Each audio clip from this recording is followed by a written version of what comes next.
Welcome to Tactical Magic, a business strategies podcast for the warrior goddess entrepreneur. Hey everyone, welcome to Tactical Magic. This is Molly Mandelberg, your host, and I have a really close friend of mine, Angela Rose Fields, here with me today.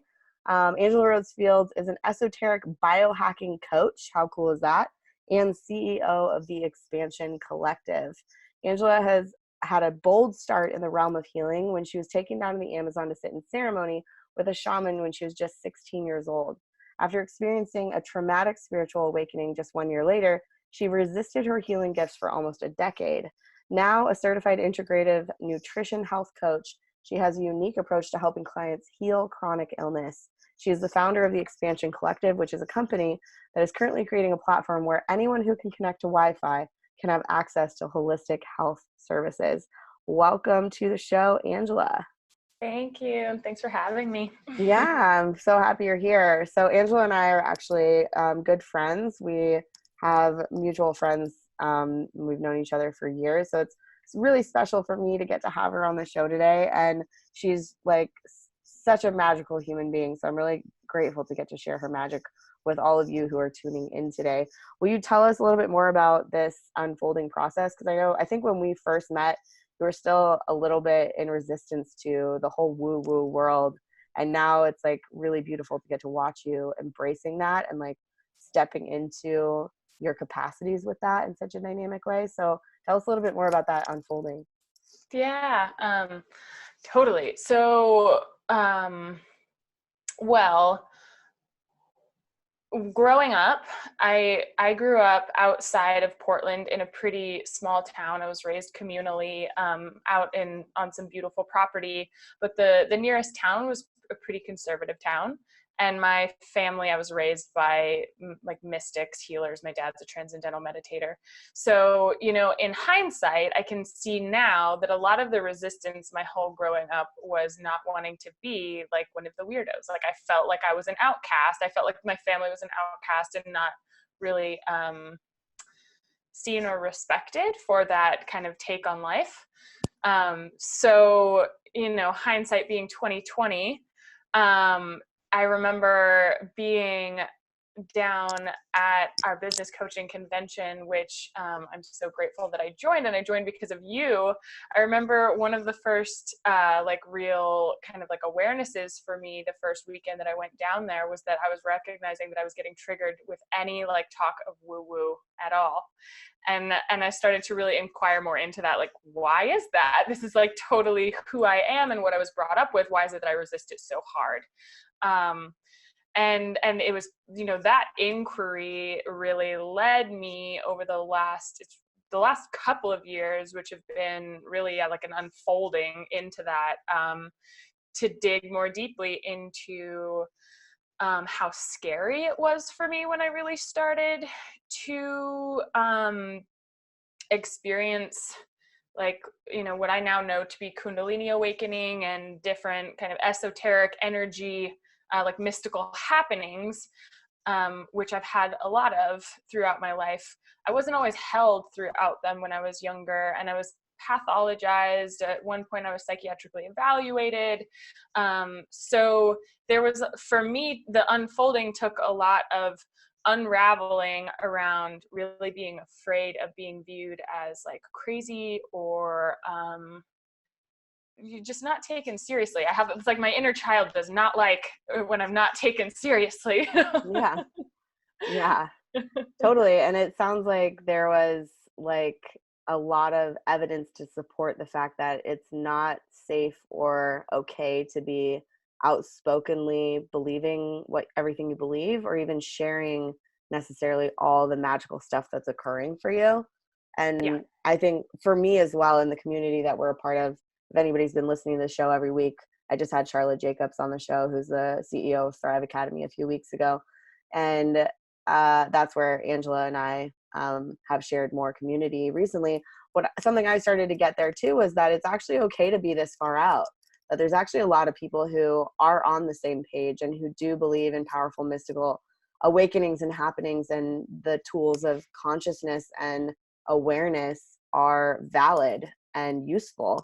And there's a lot of people using them, and it's okay to be that person And to have the space in which to actually embrace those parts of ourselves for the first time is hugely transformational. So number one, I'm really, really glad that you joined that community with me. And number two, like, how beautiful is it to finally get that it is okay and you can be taken seriously for being spiritual and having an awareness and a presence to and a connection to things that are not of this physical world, because there's a lot else at play here in our interesting point of views. Totally. Yeah. So what's amazing about that is now you get to hold those capacities closer to you and use them to support others to find that path on their journey. So how are you supporting your clients right now? Well, at the moment, I'm primarily working with creative STEMs, so people in the science, tech, engineering, medical world, and other entrepreneurs. And right now I've mostly been working with people around various forms of chronic illness or people who are really on the verge of burnout, to help them to really maintain that work-life balance and overall creative fulfillment. The interesting thing has been to find the verbiage, because a lot of the clients that I'm supporting now are experiencing spiritual awakening. They don't know that that's what they're experiencing, though, because a lot of science, tech, engineer, medical, like now consciousness studies are on the rise. Microdosing is becoming popular in Silicon Valley. Like, these things are they're conversations that are starting to happen. But there are still plenty of things that people kind of start to experience and they don't realize that that's what's going on. So I've found that one of the most powerful doorways for me is to support people through healing the chronic illness, in whatever form they're working with, because I do find that chronic illness is usually, in my opinion, it's our body talking to us about like something that's going on a deeper, like psychospiritual level and nutritional level, all of the above, like holistic, in a holistic sense. Yeah. So that's how I've been supporting the majority of my clients these days. I love that.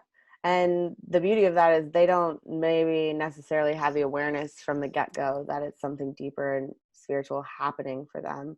But once you start asking the right questions and tapping into what that language of their body even is, then they get to uncover the true meaning of it and find a path to healing and growth and expansion that, maybe they wouldn't have found on their own otherwise necessarily. And it's sort of a beautiful iteration of you finding your way from rejecting that spiritual side of you to really unraveling it and getting to bridge that gap for other people who may not know that that's what's coming forward for them.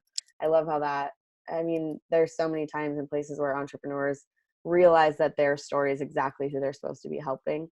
So yeah. I love that that's how it's shown up for you so beautifully. It's awesome. Yeah, thank you. It's been really, really fun to watch the path unfold as I've just allowed myself to be more outspoken. And every time it's been pushing through working through some real fear and energetic blocks. But then as soon as I do, I feel like the payoff's instant. I end up sitting next to someone and they want to interview me for a documentary or something like that as soon as I just share my story. So I just share that for anyone who feels that fear that comes up, like we all do sometimes. Like what's waiting just on the other side, I think, is usually really magical. It is, yeah. And sometimes it comes through sitting in ceremony with a shaman and doing medicine, and sometimes it comes through having a deep conversation with someone who you didn't know before, and suddenly they've opened up your world to something new.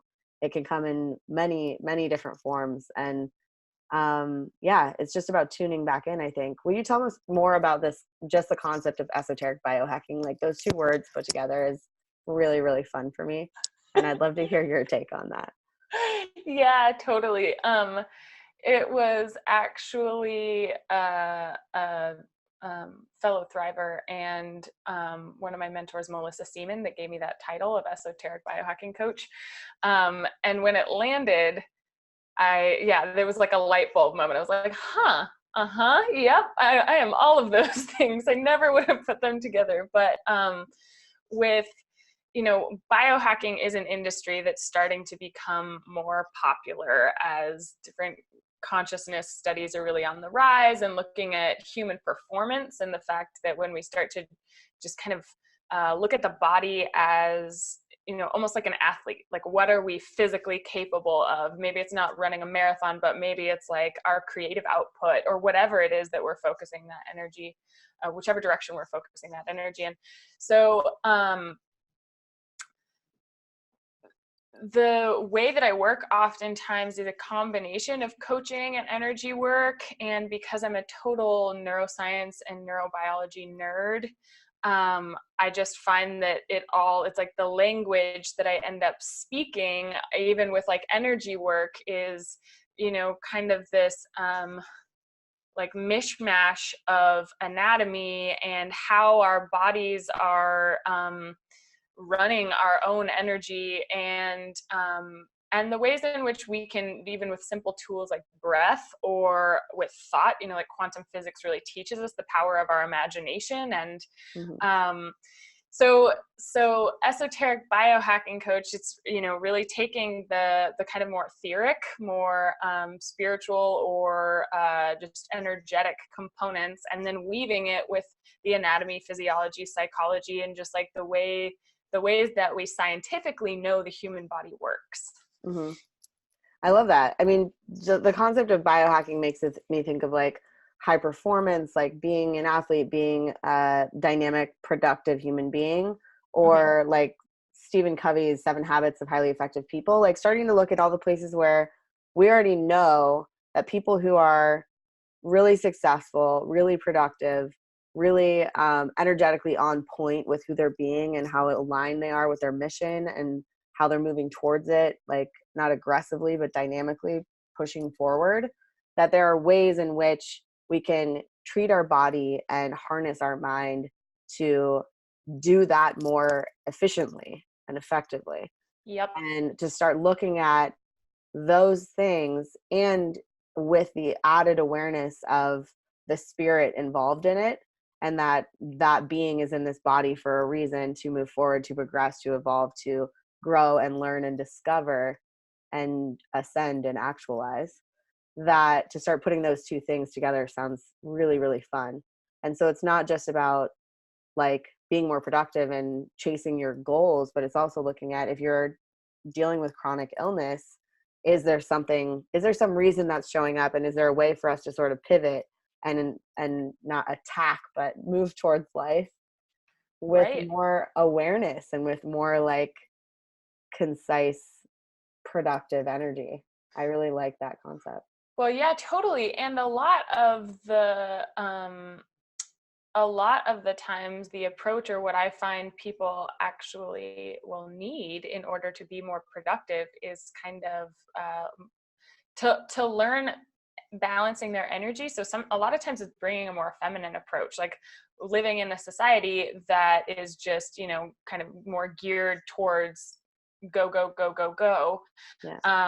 My own experience and also my experience working with other clients is that oftentimes it's learning to, doing some coaching or unraveling the parts of ourselves that feel like we have to work really hard to be successful, or learning how to be a little bit more hands off, and then to just, kind of step back and really focus more on like self-care and a more feminine, just kind of receiving approach to it. Because I know like that is, sometimes when I think of like athleticism or performance, I think of just sheer capacity to like go and just be, almost like, like beast-like in like the ability.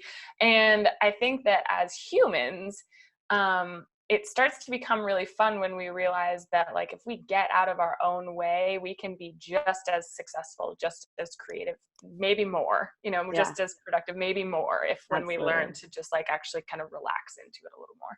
Yeah, the being is more as important, if not more, than the doing. Yeah.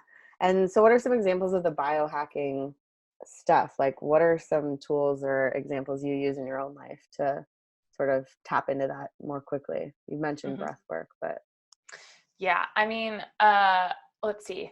I'm working on actually compiling a resource library, because now I feel like I just kind of pull them out of my back pocket whenever, but there's been so many things that I've really been focusing on right now. I've really been tuning into the more like herbal approach to balancing. Mm-hmm. So I'm me and my partner are currently like the beta testers for my upcoming program in January. And so I'm doing like a really involved herbal supplemental cleanse that's based on Ayurvedic practices, and it's clearing fungus, parasites, mold, bacterial loads, viral loads. It's like a full body sweep. So as far as biohacking goes, I mean, it can totally range from, is there a plant or an herb or a supplement or something like that that's going to help us balance our energy levels so that we can be what we really like want to be doing, or is it something more along the lines of like I like to get just really creative and put together intuitive exercises for clients. So is it more of like a creativity exercise or a writing exercise or a meditation that's specific to whatever it is they're working on? So there's infinite possibility, just depending on what we're working with. Yeah, totally.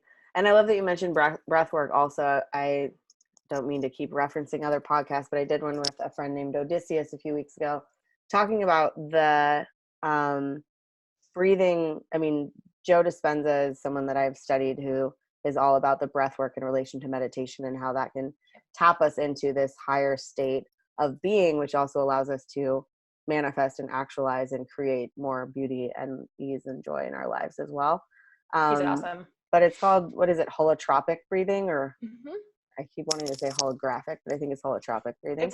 Holotropic breathing, which holotropic breathing, as far as I know, I believe that actually came from rebirthing, which was my parents actually studied rebirthing with Leonard Orr, the founder of rebirthing, who just recently passed away.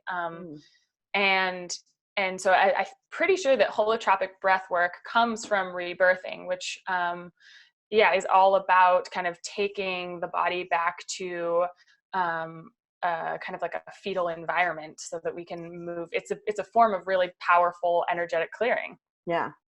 Yeah, so much can be changed and moved just through breath, and that we don't even literally have to think about breathing in order to breathe.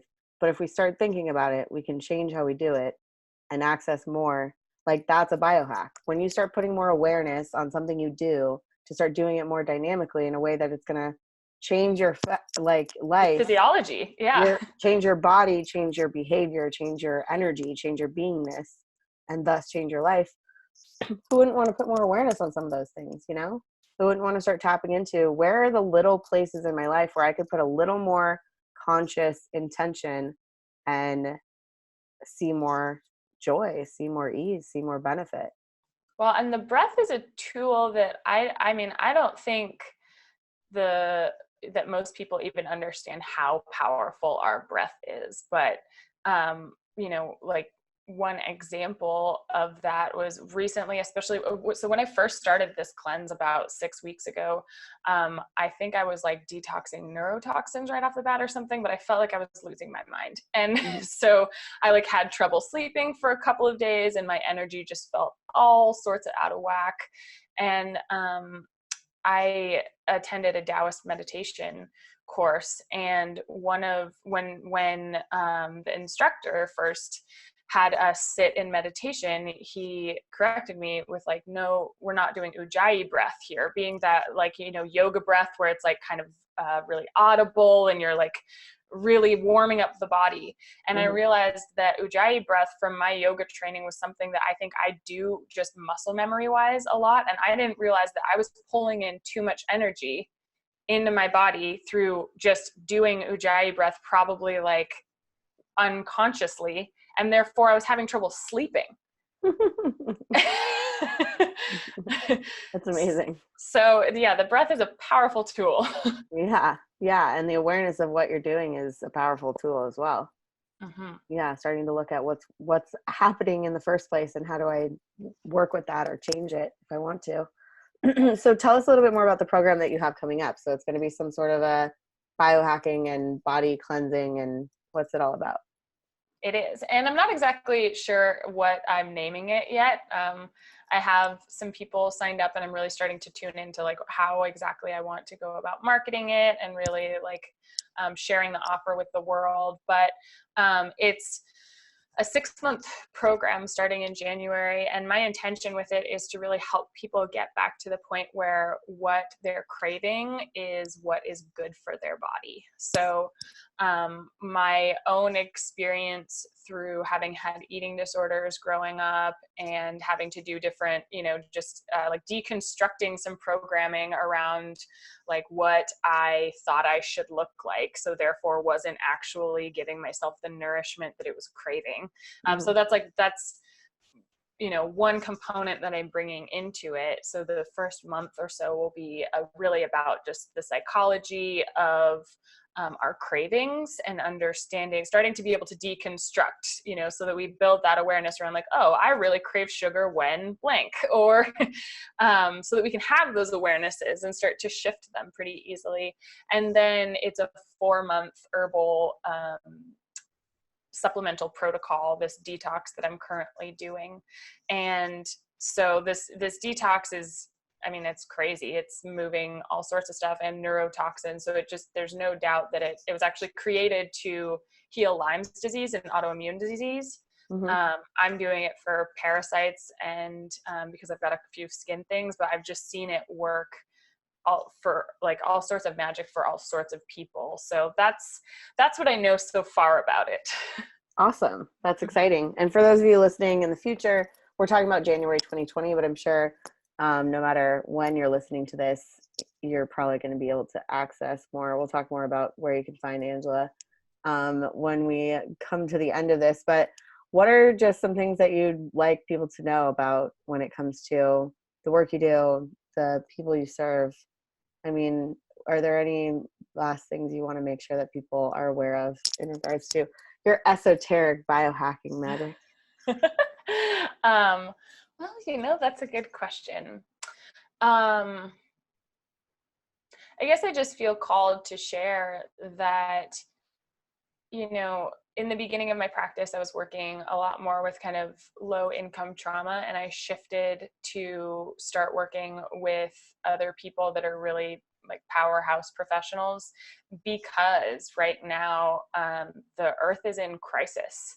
Yeah. And there are when I heard of the Amazon fires and my connection with the Amazon rainforest, I was devastated, and I wasn't convinced that we were going to live to see another day for a second there. And while that was totally extreme and I was, just kind of in a hyper emotional state, I view what the fire that really lit under me was the call to really support people that are making a big change in the world, and to, help boost other people that are also doing really, really powerful work. So, as I've done inquiry in myself, and then also in the ways that I've supported other people, the best way that I really know to do that is to get our own health and our own consciousness to the best place that it really can be in order to show up and create a bunch of change in the world. And then it ends up being really fun when everyone's in that groove of their own genius and their own state of flow. It's so cool to watch what everyone's doing in the world at that capacity. Yeah, it's amazing. And yeah, when you realize that your mission is bigger than just you alone, it calls you forward to show up. And that's why everyone deserves to be served. And sometimes your mission expands to be serving people who are playing at a higher level of impact. And so, I just want to say thank you for caring enough to play a bigger game and for showing up to help the people who can help the earth to do that in a better, faster, more potent way. It's freaking awesome. My pleasure. I was kicking and screaming out of fear a few times there, but I think that that's really natural when we're like really stepping into our alignment. Absolutely. When you get outside your comfort zone, it's uncomfortable. That's the way it is. Yeah, for sure. And that's a note to everyone. Keep going, even if it's uncomfortable. Yeah. So where can people find you? How can they learn more? Yeah. So my website is angelarosefields.com. And that is the best place to find me right now. I am working on building out the platform for the Expansion Collective, and that will be expansioncollective.com. I'm hoping to have that ready by January, but I've also got a retreat coming up and a bunch of other really exciting stuff too. So I can guarantee that angelarosefields.com is always a great place to find me, and I will have other things in the works too. Yes, amazing retreats happening in beautiful places. So stay tuned for that, everyone, as well. And yeah, thank you so much for being on the show, Angela. And thank you for being one of my friends and for playing this big game of business and life and spiritual growth with me, because it's just so much more fun when we get to do this stuff together. And for everyone listening, check this woman out, because who doesn't want more esoteric biohacking in their lives? Like, hello. We're just going to call this episode that, I think. I hope everyone enjoyed it. If you come up with more esoteric biohacking ideas that we didn't touch on, we'd like to hear them too, because we nerd out on this stuff. And yeah, I hope you all have a wonderful day. Thanks for listening. Bye. Bye. Thanks for tuning into Tactical Magic. To find out more, please visit our website, wildheartsriseup.com.